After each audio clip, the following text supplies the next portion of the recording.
Well, this is it. This is it.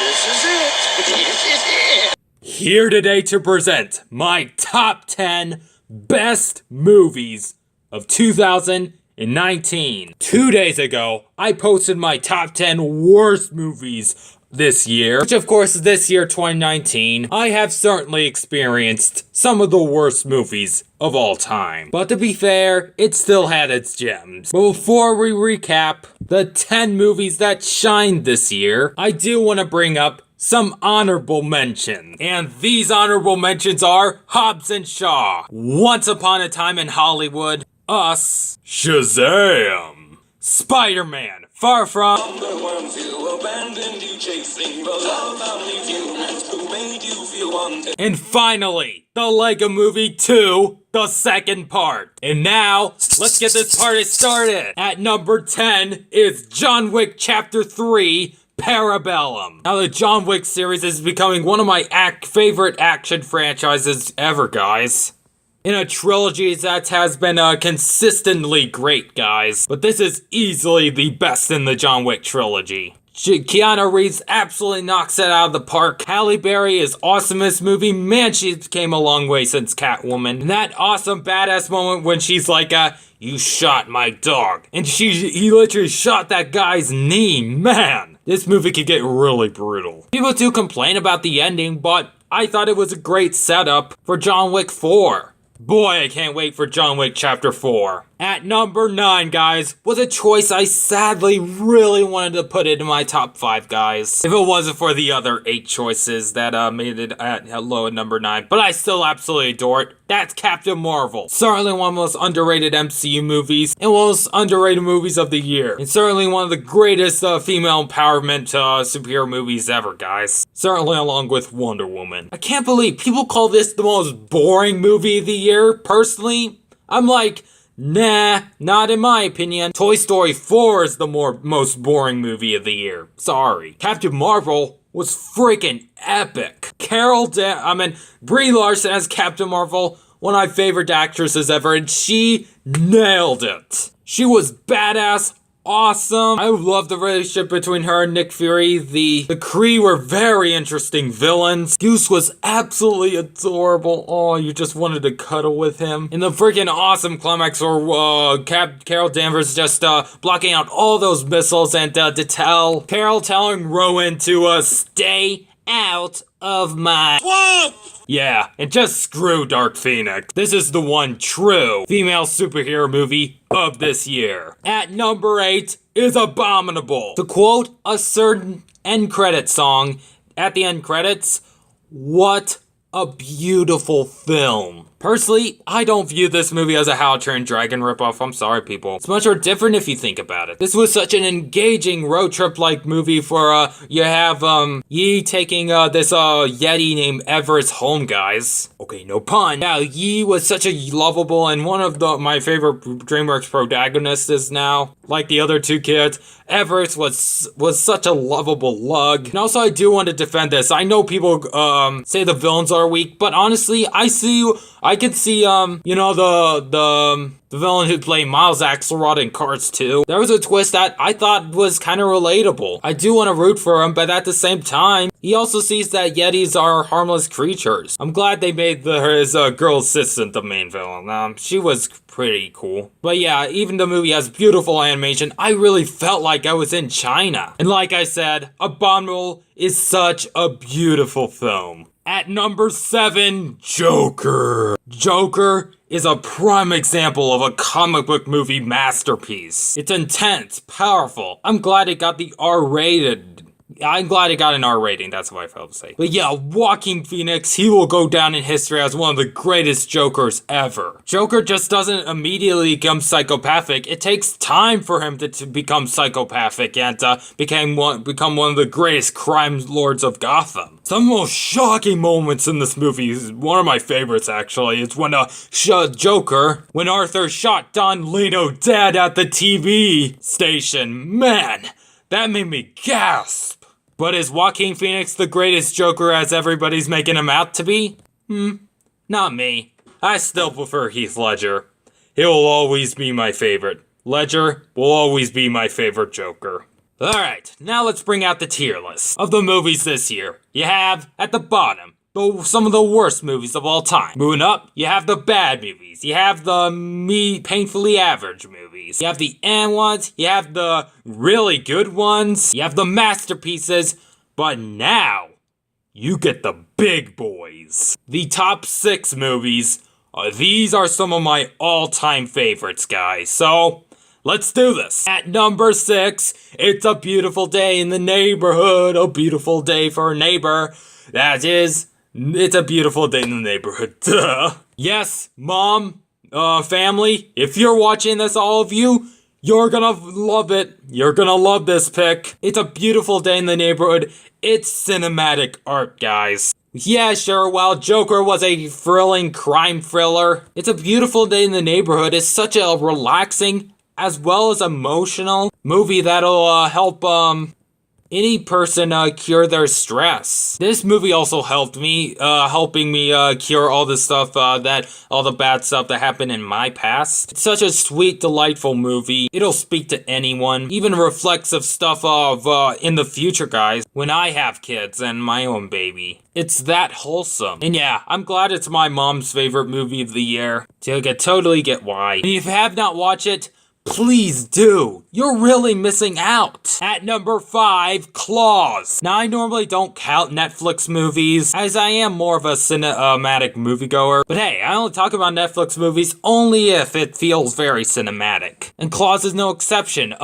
Claws is a wonderful, charming, and beautifully animated Christmas movie. Glad it's a different origin of Santa Claus. And yeah, this movie will go down as one of the greatest Christmas movies ever. Now, the top 4 contenders are part of a big franchise, and I think they are the best of the best. The true big boys. At number 4, sorry Skylar Joven, not everybody's gonna agree with this one, but Terminator Dark Fate. Sure, I'm in the minority when I say this is the best Terminator movie ever. I personally don't view this movie as a cash grab. It is not a Transformers sequel. It is not a Despicable Me-quel. I think it's an artistic achievement that this franchise deserves. You may not like this movie, but you can't deny this movie wasn't made out of cynical laziness. They actually tried. They brought in a very talented director, Tim Miller, who rightfully saved Deadpool after the terrible origins. He did the same with the Terminator franchise, and it pays off.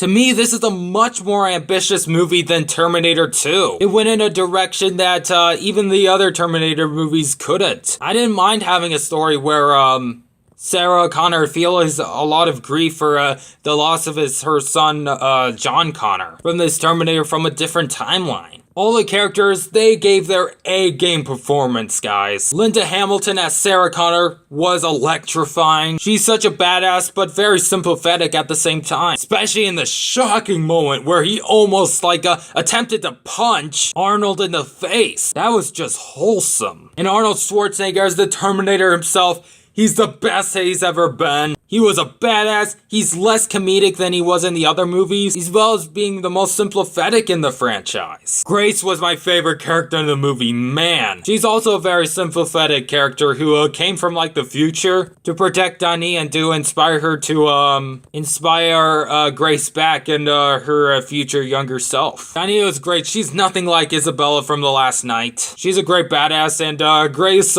she is very protected to her, which she's like, that is not your father. Of course, our villain, Rev 9, what a badass. He puts T-1000 to absolute shame. He's acting like a crybaby now. This guy is so invincible, so intimidating. I'd freak out and go berserk whenever he comes on screen. The action in this movie's honestly some of the best I've ever seen in any movie. Yeah, I'll go that far. From the truck chase in Mexico City, it tops even the truck chase in Terminator 2. In the climax was exhilarating when all our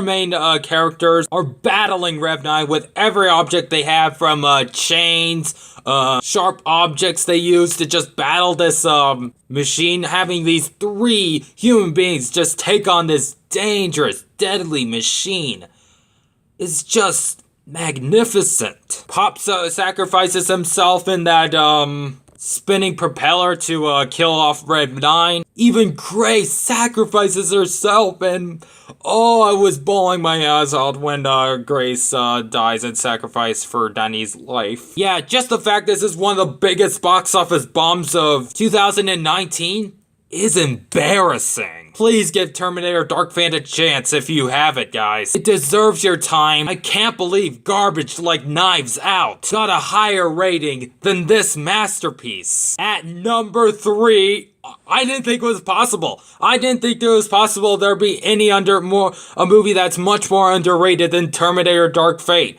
But there shockingly was. Number 3, Star Wars Episode 9, The Rise of Skywalker. A movie that just came out recently. I personally can't believe critics are being so harsh and nitpicky to this masterpiece. And some calling it like the worst Star Wars movie ever. I'm like, have you seen Attack of the Clones? That is the worst to me. Rise of Skywalker, on the other hand, is an amazing, phenomenal, it returned to the Star Wars franchise. I got to re-love this franchise all over again. I'm overjoyed they made Rey the front and center of this movie, which Last Jedi should have did. This movie has some of the most darkest moments in the franchise. Yeah, this movie is really dark. Makes Empire Strikes Back look like Boss Baby. At least I'm overjoyed I'm overjoyed this movie's making freaking bank this opening weekend. And to those who haven't seen it yet, go watch it now. You'll be blown away. Ignore the critics.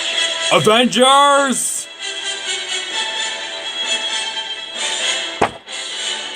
Assemble!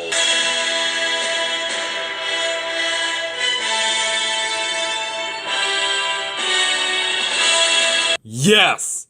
This is it, Chief. The peak of superhero movies.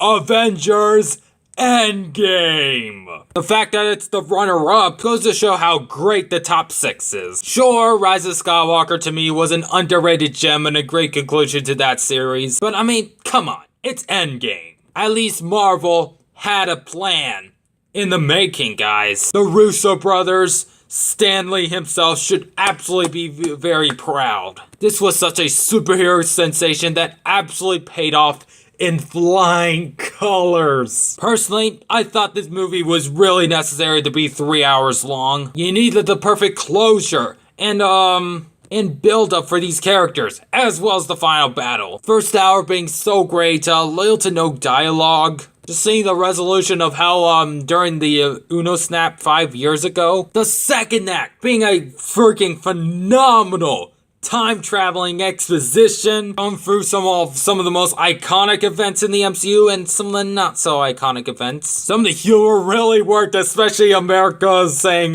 wow, that is America's ass. Sorry I said that. I still felt these characters had so much repercussion in Lost, like Thor trying to comfort back his mother during the events of Thor the Dark World. Which at least Endgame made me at least appreciate Thor the Dark World more. That movie's just mediocre. Oh boy. Don't want to happen again. Sorry, I hate when the iPad fades out. I was crying out tears of joy when I saw the Avengers 360 shot during the year 2012. And even was so relieved to seeing that come and get your love. You know, that iconic scene in the opening Guardians of the Galaxy. Yeah, it's just a great love letter to the MCU. As well as being crucial to a plot device for these characters. I didn't mind Black Widow dying, to be honest. I thought it was a very powerful send-off. Of course, I wanted Black Widow at least give Hawkeye's life for his family back, and so it can be a strong, powerful, happy ending. Sure, it was hard for to deal with the loss of Black Widow, but I had to accept that. I even felt bad when Bruce Banner got his arm hurt and damaged by trying to do an Uno Snap reverse. However, leading up to the 2014 Thanos coming back to the present day. And of course, taking down the Avengers facility. But of course, this also leads us to the most sensational, unimaginable miracle you can ever think of in the history of mankind. Every member of the Avengers, every Marvel character you've grown to love in the MCU, all return, ready to battle Thanos and his army. Cap saying, Avengers! assemble. Just freaking epic. Every audience around me was cheering all left and right. It was a magnificent, beautiful experience I'll remember for the rest of my life. Love the moment when Star-Lord and Gamora reenact that one scene from Shrek 4. All female MCU heroes uniting to take on Thanos. And once Thanos got the Infinity Gauntlet and he's like, I am inevitable. But however, there was no stones. Tony has it, and Iron Man says, and I am Iron Man. And then Uno snapped. Now Thanos never exists. However, this leads to now Tony dying, leading up to this beautiful, heart-wrenching funeral. It's a powerful tribute to Tony's character and journey that absolutely floored me when I watched this movie. Leading up to also Chris Evans, Steve Rogers going back in time to be with the love of his life during the 70s, Peggy Carter, I think, and hearing that classic song from like the 50s, It's Been a Long Day, leading us to a beautiful tribute to all the events of the MCU, all leading up to our most iconic Avengers and the actors' names.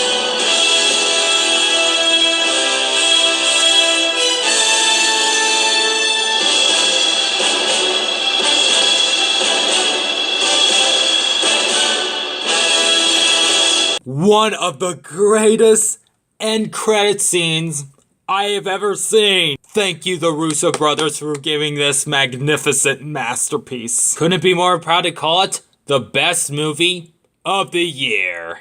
Hey, wait a minute. Why is it not number one again?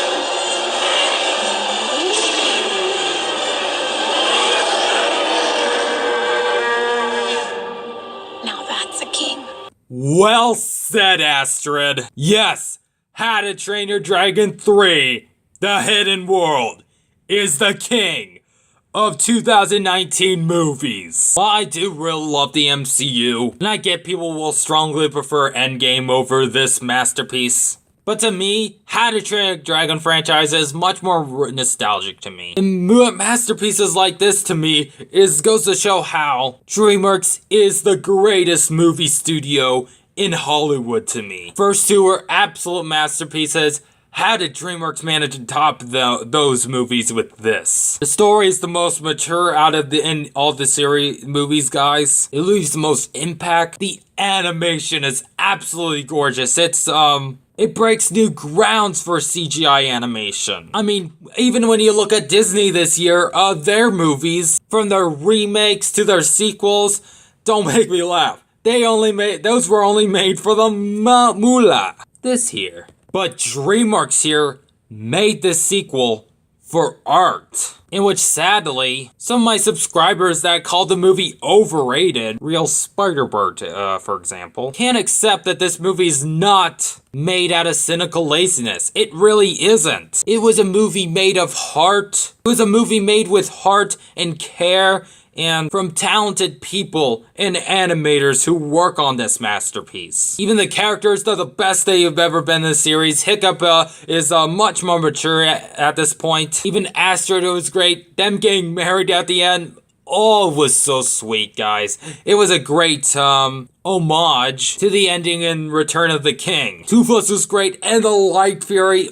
Oh, she is the best badass character of 2019. Alexa Grace from Terminator Dirk. I thought the humor was real hilarious, especially I don't get the hate with Ruff not being stuck in the cell when she's like, my hair's like little ziploc, see? Rah, rah, yeah. And those mold spots look like eyes, so cute. Yeah, that was funny, and Gobbler's quote in the climax. That's a bad goblin. You're cursed. And yeah, the gobblers basically snatch up the ship. Oh. And of course our villain, Grimold. Frickin' amazing. He blows Francis from the Boss Baby out of the water for sure. He has great quotes like, fighting spirit, I love that. Only you have never seen anything like me. Yeah, this is certainly the darkest in the franchise, and the darkest of what animation can go, guys. The climax is absolutely sensational, guys.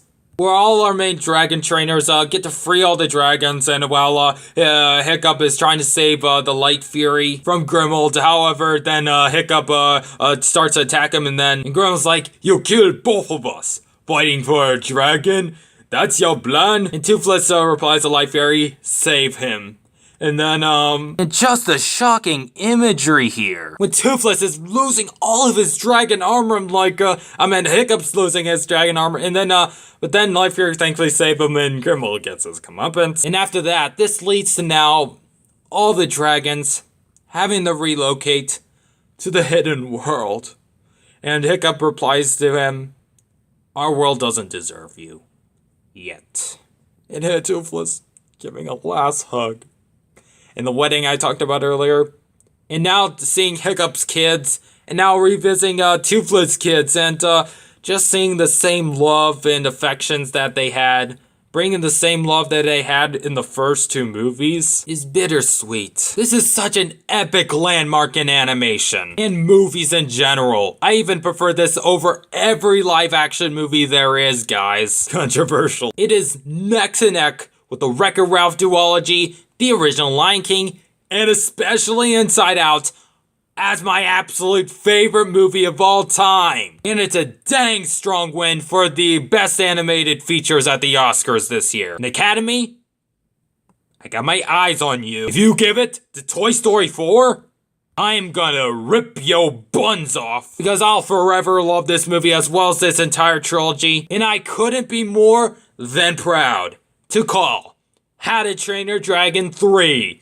The Hidden World, the #1 best movie of 2019. Well, that was it for my top 10 best movies of 2019. What a crazy year this has been, guys. But hey, the future is looking bright from here this next decade. This is gonna sound crazy, but I'm actually really curious about this one. Hey look, Harley Quinn is back. By judging by the second trailer, I'm gonna give this a chance. Yeah, we'll see. Blah. I'm trying my best not to hate it. Yeah, it's gonna suck. Heck no! Heck yeah! It's about time we get our origin story pumping. Scooby-Dooby-Doo! This is gonna rock. Sorry, but I'm having doubts. The hype is on! The hype is on as well as this one. Glad you're coming back to your original times, Pixar. Who knows, maybe this is in the same world as Inside Out. Skip, I'm not gonna lie. Personally, this movie looks worse than the 2016 reboot.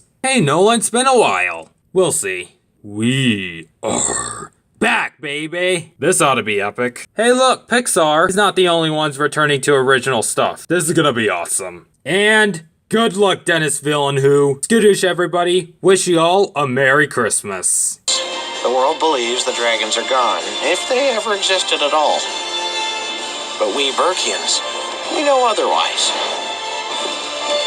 And we'll guard the secret until the time comes when dragons can return in peace.